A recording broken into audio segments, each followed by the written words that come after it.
Hello everyone, সবাইকে স্বাগত তোমাদের টেকনিক্যাল এডুকেশনের চ্যানেল গোপাল চ্যাটার্জি ম্যাথামেটিক্সে।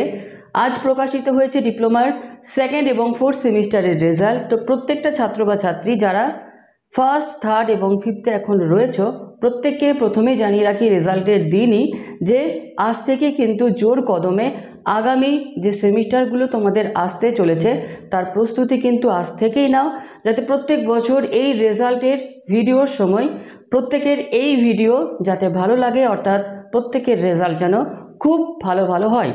তো যাই হোক, আজকের আমাদের ভিডিও যে টপিক সেটা হচ্ছে যে এই বছর ডিপ্লোমার সেকেন্ড ফোর্থ সেমিস্টারের পাসিং মার্কস কত ছিল। তো একটু আমরা যদি পাসিং মার্কসের দিকে যাই তার আগে আমাদের এই মুহূর্তে গোপাল চ্যাটার্জি যে ম্যাথামেটিক্স অ্যাপ রয়েছে সেখানে যে কোর্সগুলো আমরা শুরু করেছি। প্রথমে আমরা যে কোর্সটা শুরু করছি আগামীকাল থেকে, সেটা হচ্ছে ফার্স্ট সেমিস্টারের টিউশন। তো 2024 ফার্স্ট সেম টিউশন, এটা হচ্ছে কোর্স নেম আমাদের চলছে আজ থেকে। সেটা হচ্ছে গভর্নমেন্ট জব প্রিপারেশান, যেখানে নন টেকনিক্যাল অর্থাৎ রেলের যে ভ্যাকেন্সি বেরিয়েছে তারই প্রস্তুতি চলছে আজ থেকে, যেখানে ডিপ্লোমার বা আইটিআইয়ের যে কোনো ট্রেডের ছাত্র বা ছাত্রীরা এই কোর্সে ভর্তি হতে পারো। 3 নম্বর চলছে আমাদের 2024 মেকানিক্যাল থার্ড সেম টিউশন, এটা হচ্ছে কোর্স নাম। আর 5 নাম্বার যেটা চলছে 4 নাম্বার যে 2024 electrical third same tuition, 5 number 2024 civil third same tuition, 6 number 2024 mechanical fifth same tuition, 7 number 2024 electrical fifth same tuition, 8 number 2024 civil fifth same tuition.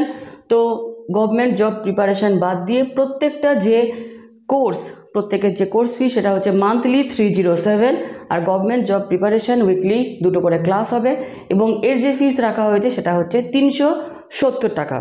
আর গোপাল চ্যাটার্জি যে mathematics app সেটা কিন্তু তোমরা গুগল প্লে স্টোর বা আজকের video description বক্সে দেওয়া থাকবে। আর এই যে প্রত্যেকটা যে কোর্স 1 থেকে 8 পর্যন্ত প্রত্যেকটা যে হোয়াটসঅ্যাপ গ্রুপ সেটাও কিন্তু আজকের ভিডিও ডেসক্রিপশন বক্সে থাকছে। আসছি আমরা যে পাসিং মার্কস এবছর কত ছিল।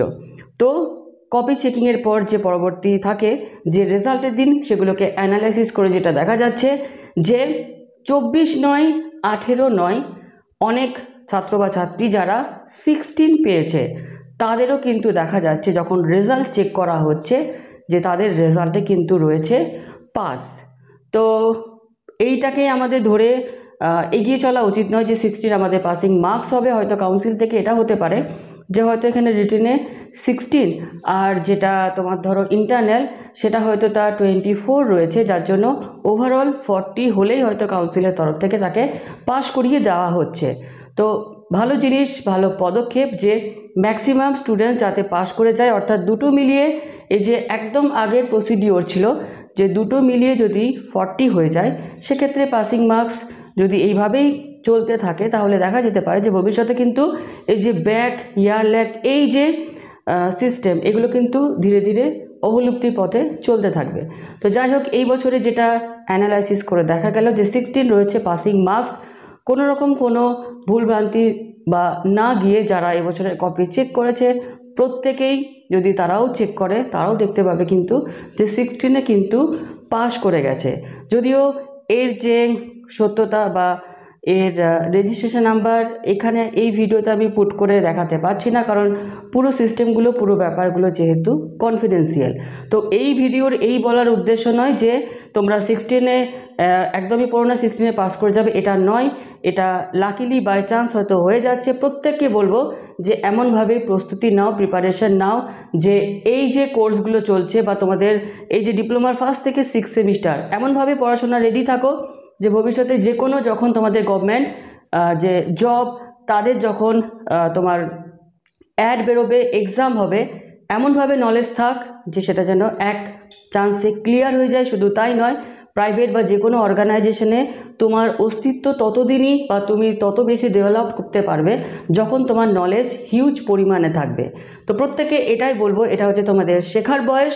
তো যত পারবে শিখে নাও, যেখান থেকেই হোক, যাতে তোমাদের এই যে প্রত্যেকের 20-22 বছর বয়স এখনও, প্রত্যেকে মনে রাখবে যে এখনও কিন্তু তোমাদের জীবনটা 50 বছর তোমাদেরকে বাঁচতে হবে।